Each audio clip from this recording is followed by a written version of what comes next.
역대하 5장 1절에서 4절까지입니다.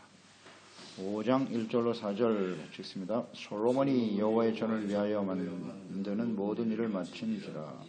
이에 솔로몬이 그의 아버지 다윗이 드린 은과 금과 모든 기구를 가져다가 하나님의 전 곳간에 두었더라.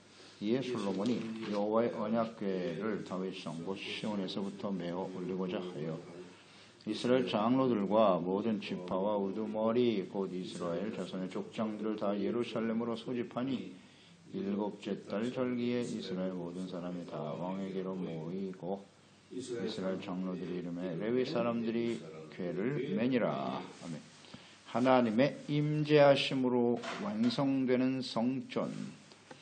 솔로몬이 다윗이 영감으로 받은 설계대로 하나님께서 정해주신 식양대로 이제 성전을 완성하고 언약궤를 다윗성에서 메어 지성소에 안치하게 되는 과정을 묵상하게 됩니다. 그러니까 이 언약궤가 지성소에 모셔드려질 때 하나님께서 그곳에 임재하시는 거죠. 하나님은 법궤, 속죄소 위에 임하여 계시는 거예요. 그래야 비로소 성전이 완성이 되는 겁니다. 되는 겁니다. 성전이 아무리 크게 화려하게 지어져도 거기에 하나님이 계시지 않으면 아무 의미가 없어요. 그건 성전이 아닙니다. 1절에 솔로몬이 성전 건축을 마쳤다. 그때가 언제인고? 열왕기상 6장이죠. 38절에 보면 11째 해 불월 곧 8째 달에 그 설계와 식양대로 있어요. 설계와 식양대로 성전 건축이 다 끝났으니 솔로몬이 7년 동안 성전을 건축하였더라 그랬어요. 4년에 시작해서 11년째 완성이 됐으니까요. 약 7년 6개월입니다. 7년 6개월에 걸친 대역사였다. 그리고 아버지 다윗이 드린 은과 금과 모든 기구를 가져다가 하나님의 전 곳간에 두었더라 그랬습니다. 그러니까 아버지 다윗이 오직 성전 건축을 위해서 철저하게 준비했죠. 많은 재물을 자기의 개인 재산도 하나님께 헌납하면서 드렸는데 성전을 건축하고 남은 것들을 성전 곳간에 두었더라. 이건 당연한 일인 것 같아요. 하나님께 드린 예물이고 하나님의 성전과 하나님을 위해서 사용되어져야 하는 것이죠. 그러므로 아무리 남았다고 해도 다른 용도로 사용하지 않고 하나님의 성전 곳간에 두었다. 그러니까 하나님의 것을 이렇게 구별해서 하나님께 드리는 것이거든요. 드렸는데 그것은 하나님의 나라와 영광을 위해서 반드시 사용해야 되는 것이고요. 하나님의 성전을 위해서 제사와 예배를 통해서 하나님의 백성들이 거기서 다르게 하나님을 만나고 용서받고 의롭다함을 얻는 이 일에 써야 되겠죠. 그래서 하나님께 드린 예물, 하나님께 드렸다라고 하는 것은 서원의 성격이 있는 거예요. 서원. 하나님 앞에 드렸으니 이건 하나님의 나라와 뜻을 위해서 사용되어지기를 원합니다. 그렇죠? 그러니까 그 예물은 당연히 하나님의 말씀대로 지켜져야 한다라는 것을 생각합니다. 서원하여 드리는 것과 같으므로 서원은 지켜야 된다. 전도서 5장 4절에 보면 내가 하나님께 서원하였거든 갚기를 더디게 하지 말라. 하나님은 무미한 자들을 기뻐하지 아니하시나니 서원한 것을 갚으라. 서원, 내가 하나님 앞에 어떻게 헌신하겠습니다. 성전을 위해서 헌신한 거니까 또 하나님을 위해서 드려진 것이니 당연히 하나님의 전을 위해서 사용되는 것은 맞습니다. 반드시 지켜라. 그런 의미를 묵상하게 되고요. 2절에 보면 다윗이 예루살렘 성으로 모셔온 언약궤 다윗이 옮겨왔죠. 예루살렘 성으로. 그것을 이제 지성소로 모시기 위해서 이스라엘 장로들 또 지파의 모든 지도자들을 소집하게 됩니다. 이 모든 족장과 지도자들, 장로들을 함께 모여서 하나님의 언약궤를 모셔드리고 있는데요. 그것은 솔로몬 혼자가 아니라 모든 이스라엘 백성들이 이 언약궤를 지성소에 모시는 일이 무엇을 의미하는 것이뇨? 이것은 곧 하나님께서 이 성전에 임하셔서 그 하나님의 다스리시는 하나님의 나라임을 선포하기 위함이고요. 또 모든 지도자들이 솔선수범해서 이스라엘이 자신들의 나라가 아니라 하나님이 다스리시는 하나님의 나라임을 선포하고자 하는, 그러므로 우리는 마땅히 그 하나님을 경외하고 섬겨야 합니다. 이 일에 우리가 하나가 되어야 합니다. 이런 선포겠죠. 그런 의미로 다 지도자들을 불러 모았을 거예요. 서로 다른 생각을 가진 사람들이 있지만 오직 하나님을 경외하고 섬기는 일에는 마음을 같이해야 한다. 그런 뜻이겠죠? 하나님 앞에서, 하나님의 말씀 앞에서 하나 되어질 수 있는 하나님의 왕이시니까요. 이제 하나님의 임재하심이 없는 성전은 이제 더 이상 성전이라고 볼 수 없어요. 그러니까 하나님이 임재하신 언약궤를 모신다고 하는 것은 이제 하나님이 거기 계시는 것인데, 그럴 때 그 하나님 앞에서 우리 모두는 두렵고 떨리는 마음으로 하나님의 말씀을 듣고 의와 거룩함을 지켜가야 하는 것이죠. 지켜가야 합니다. 만약에 그렇지 못하다면 아무리 크고 화려한 성전이라도 아무 의미가 없다. 이 언약궤를 지금 모시는 의미를 묵상해 보자는 거예요. 하나님이 거기 계시지 않으면. 그러니까 언약궤 안에는 무엇이 들어있나요? 십계명 돌판이 들어있거든요. 십계명 돌판. 그러니까 하나님은 어디 계시느냐? 십계명, 율법을 대표하는 거잖아요. 요약해 놓은 거죠. 율법의 말씀을 지키는 그곳에 계신 거예요. 하나님은. 그런 뜻이죠. 하나님을 우상처럼 섬기면 안 되고, 하나님의 말씀을 잘 지켜 순종할 때, 또 회개하고 씻음받고 용서받을 때 하나님이 그 위에 함께 하시는 것입니다. 선포해야죠. 그런데 성전을 짓고도 그 백성들이 율법의 말씀, 의와 거룩함을 지켜가지 못합니다. 그 성전은 의미 없음. 이사야서 64장 6절 7절 이하에 보면, 무릇 우리는 다 부정한 자 같아서 우리의 의는 다 더러운 옷 같으며 우리는 다 잎사귀같이 시들므로 우리의 죄악이 바람같이 우리를 몰아가나이다. 그 당시에 패역한 하나님의 백성들을 향한 탄식이죠. 주의 이름을 부르는 자는 없으며 스스로 분발하여 주를 붙잡는 자가 없사오니 이는 주께서 우리에게 얼굴을 숨기시며 우리의 죄악으로 말미암아 우리가 소멸되게 하셨음이니이다. 주의 거룩한 성읍들이 광야가 되었으며 시온이 광야가 되었으며 예루살렘이 황폐하였나이다. 우리 조상들이 주를 찬송하던 우리의 거룩하고 아름다운 성전이 불에 탔으며 우리가 즐겨하던 곳이 다 황폐하였나이다. 이렇게 되는 거예요. 죄로 말미암아 이렇게 성전이 불타버리더라. 이사야 시대에 또 장차 바벨론에 의해서 멸망당할 예루살렘 성전 다 불타버렸죠? 다 불타버렸어요. 하나님이 임재하시고 다스리시는 거룩한 하나님의 나라에 성전의 의미를 제대로 이해하지 못하고 말이죠. 형식적인 신앙에 치우치고 외식하는 자들이 되어버리고 우상 숭배하고 함께 하나님의 성전에 들락거린다. 그 결과는 멸망으로 끝나더라. 이게 이스라엘 역사가 주는 교훈이죠. 예수님께서도 헤롯 성전, 예수님 당시 헤롯 성전이 세워졌거든요. 크고 화려한 성전이 있었다. 다윗 성전이 7년 6개월 만에 지어졌는데 예수님 당시에 있었던 헤롯 성전은 43년 걸렸대요. 얼마나 더 크고 화려하겠어요? 이 솔로몬 성전도 대단한데 말이죠. 그러니 얼마나 자랑스럽겠어. 그걸 자랑하고 있었더라. 그랬을 때 예수님이 마태복음 23장 37절 38절에 예루살렘아 예루살렘아 선지자들을 죽이고 내게 파송된 자들 돌로 치는 자여 암탉이 그 새끼를 날개 아래 몸같이 내가 내 자녀를 모으려 한 일이 몇 번이더냐. 그러나 너희가 원하지 아니하였도다. 보라, 너희 집이 황폐하여 버려진 바 되리라. 돌 위에 돌 하나 남지 아니하고 다 무너지리라. 그대로 됐죠? 로마에 의해서 그 성전은 완전히 다 무너지고 오늘날은 그곳에 우상의 제단이 서 있도다. 그거 화려한 성전이 중요한 게 아닙니다. 거기 하나님이 계시다. 그러면 하나님 앞에서 하나님의 말씀을 소중히 여기고 의와 거룩함으로 죄사함받고 용서받는 삶을 계속해야 할 텐데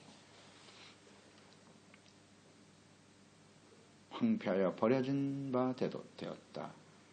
오늘날 시대의 교회 모습과도 같아요. 크고 화려한 교회를 자랑하나. 유럽에는 수두룩하고요. 그런 교회들이 얼마나 화려하고 멋있습니까? 그럼 뭐예요? 거기 하나님이 안 계신데. 오늘날도 비슷해요. 그래서 결국 버림받아 되는 거예요. 버림받아요. 하나님의 교회들이 텅텅 비어가고 말이죠. 그 교회에 이단들이 사들인다는 거 아니에요? 이단들이. 그게 황폐한 증거죠. 이런 일이 지금 벌어지고 있다. 3절 일곱째 달 절기에 이 모든 이스라엘 백성들이 모였다. 그랬어요. 성전이 완공된 때가 제위 11년 8월이에요. 8월인데 이 언약궤를 모셔드린 때가 언제냐? 다음 해 7월 절기입니다. 7월에 모셔드렸다 그랬거든요. 언약궤를 모시는 때가 성전이 완공된 건 11년 8월인데 이 언약궤를 지금 모시는 때는 그 후로부터 11개월이 지났어요. 11개월이 지난 그 다음에 7월 절기 때 지금 시행하고 있는 거예요. 성전이 완공되는데 언약궤를 모시는데 왜 이렇게 오래 걸렸지? 이상하지 않습니까? 즉시 그냥 언약궤를 모시면 되는 거잖아요. 그 다음에 7월달까지 기다렸어요.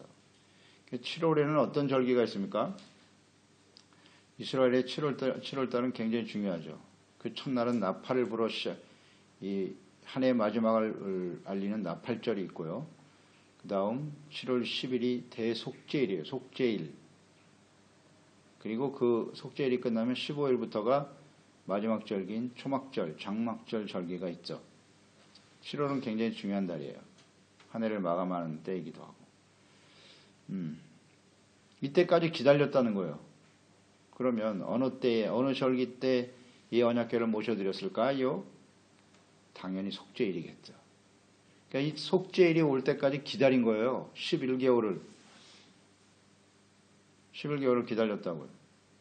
그러니까 속죄일이 뭐 하는 날입니까? 이스라엘 백성들을, 모든 백성들이 모여서 1년에 한 번 대제사장이 지성소에 들어갈 수 있는 날이에요.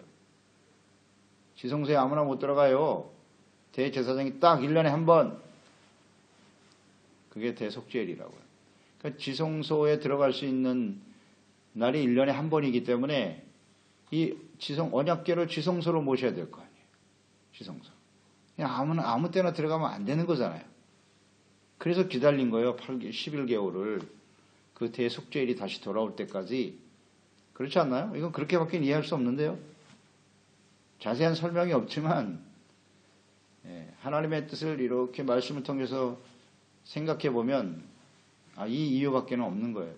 성전 완공해놓고 11개월 동안 왜 기다립니까? 그냥 언약궤 갖다 모시면 되지. 이런 걸 보면 이 솔로몬이요, 이 아버지 다윗에게 잘 배웠어요. 율법의 말씀을 너무 잘 배웠고 하나님의 말씀대로 성전도 짓고 하나님의 말씀대로 주님을 섬기고자 하는 그런 순수하고 진실된 마음이 보이죠?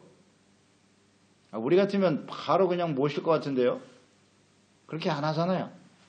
솔로몬은 자기가 왕이고 명령을 내리면 바로 시행이 될 일이죠. 안 하지 않습니까? 하나님 말씀대로 합시다.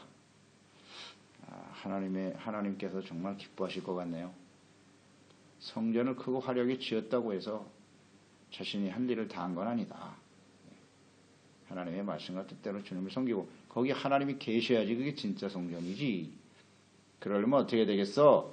하나님의 말씀대로 하자. 이게 매우 중요한 생각입니다, 여러분. 하나님이 우리 가운데 임하시기를 원하죠. 다 하나님이 우리와 함께 하시옵소서, 우리 교회에 함께하여 주시옵소서. 이건 날마다 드리는 기도 아닙니까? 그러면 어떻게 해야 되는데요? 이게 중요하죠. 하나님의 백성들이 주님의 말씀에 순종해야 돼요. 의와 거룩한 삶을 지켜가야 합니다. 그렇지 않으면 우리가 아무리 외쳐봐야 하나님은 같이 계실 수 없어요. 이건 절대 진리죠. 솔로몬이 아주 정확하게 일을 처리하네요. 이걸 보고 다시 한번 감동받았어요.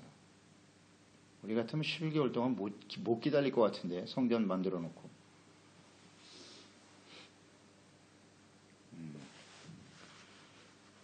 대제사장에 1년에 한 번 들어갈 수 있는 그날을 기다렸도다. 그러니까 성전을 세운 이유는 속죄받기 위해서잖아요. 그러니까 속죄일에 당연히 성전이 봉헌되는 게 맞죠. 성전을 세운 목적은 이스라엘 백성들이 하나님 앞에 나가서 죄를 회개하고 씻음받고 용서받기 위해서 성전은 필요한 것이다. 그러니 속죄월까지 기다려라. 그런 제사와 예배는 언약궤와 기본 산당이 있는 것을 계속 드리렸겠죠. 절대 조급하지 않죠. 하나님의 때를 기다리잖아요.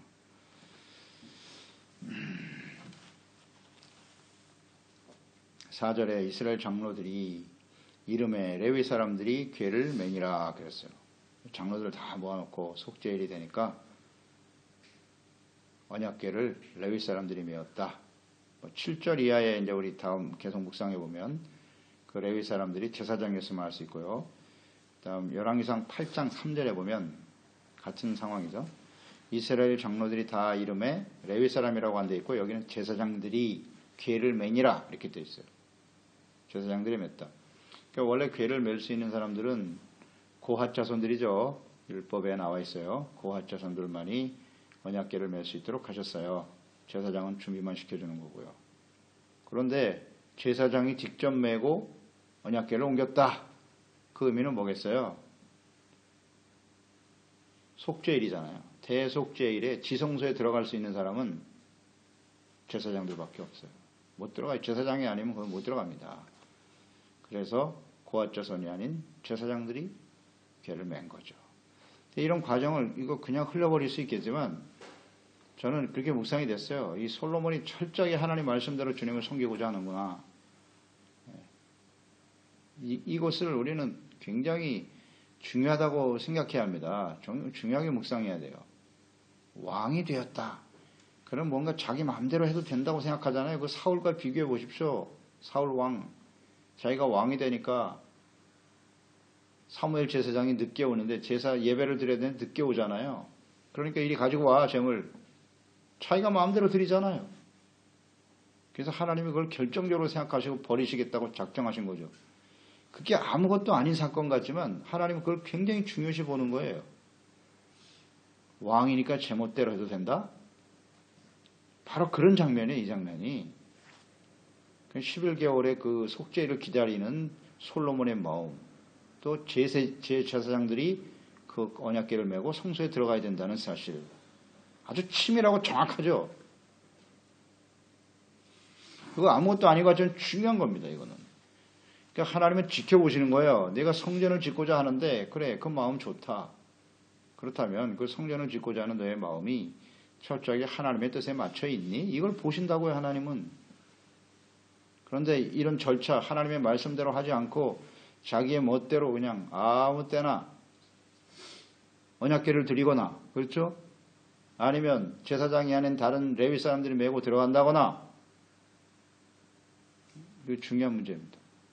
어떠세요, 여러분? 이거 중요한 문제 같습니까? 아닌 것 같습니까? 매우 중요한 문제입니다, 이건.